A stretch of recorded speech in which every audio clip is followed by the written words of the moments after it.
जंगल में एक पेड़ पर चिड़िया का एक घोंसला था। एक नन्ही चिड़िया उसमें रहती थी। एक दिन कहीं से एक कौवा उड़ता हुआ आया और चिड़िया के घोंसले के पास बैठ गया। उसने चिड़िया से प्रेम से बातें की और दोनों में मित्रता हो गई। दिन के बाद से कौवा रोज चिड़िया से मिलने आने लगा। दोनों ढेर सारी बातें करते और एक दूसरे के साथ समय व्यतीत करते। कई बार वे भोजन की खोज में भी साथ साथ जाते। एक दिन कौवा और चिड़िया भोजन की खोज में निकले। उड़ते उड़ते वे एक गांव में पहुंचे। वहां एक घर के आंगन में चटाई पर लाल मिर्च सूख रही थी। जब कौवे की दृष्टि लाल मिर्च पे पड़ी तो वह चिड़िया से बोला, देखो देखो लाल मिर्च। दोनों नीचे चटाई के पास आकर बैठ गए। चिड़िया बोली, चलो एक प्रतिस्पर्धा करते हैं, देखें कौन ज्यादा लाल मिर्च खा पाता है। ठीक है, लेकिन जो जीता वो दूसरे को खा जाएगा। कौवा प्रतिस्पर्धा के लिए तैयार होकर बोला। चिड़िया ने सोचा कि कौवा मजाक कर रहा है, इसलिए वे तैयार हो गए। दोनों ने लाल मिर्च खाना प्रारंभ किया। चिड़िया ईमानदारी के साथ इस प्रतिस्पर्धा में थी, लेकिन ईमानदारी से मीठ, इसलिए ईमानदारी से मिर्च खा रही थी।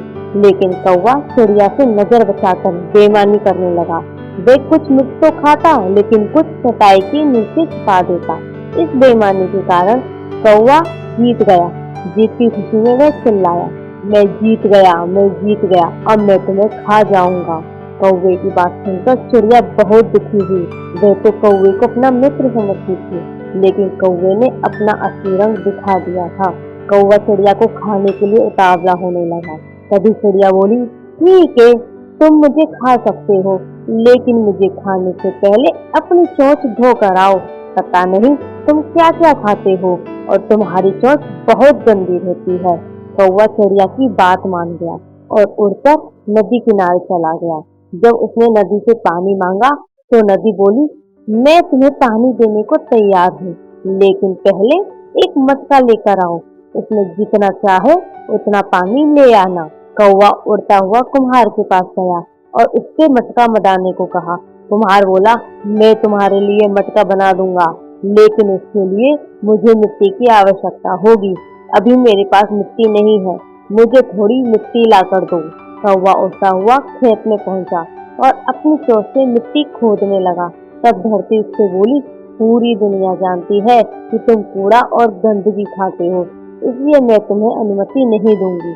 तुम मेरी मिट्टी पर अपनी चोंच मत मारो, इसलिए यदि तुम्हें मिट्टी चाहिए तो कुदाल लेकर आओ। कौवा लोहार के पास गया और उससे बोला, मुझे एक कुदाल बना कर दो। लोहार बोला, यदि तुम्हें कुदाल चाहिए तो मुझे आग ला कर देना होगा। कौवा पास ही स्थित किसान के घर गया। वहाँ किसान की पत्नी खाना बना रही थी। कौवा उससे बोला, मुझे आग चाहिए। किसान की पत्नी ने चूल्हे में जलती हुई एक लकड़ी निकालकर कौवे की चोंच पर रख दी। आग की लपट उसके पंखों तक पहुंच गई और कुछ ही देर में कौवा जलकर भस्म हो गया। इस प्रकार अपने मित्र से छल करने वाले कौवे के प्राण पखेरु हो गए। तो दोस्तों, इस स्टोरी से हम लोगों को शिक्षा मिलती है कि छल करने वाला अपने किए का फल अवश्य भुगतता है और छल करने वाला कभी नहीं जीतता और जीतने वाला कभी छल नहीं करता।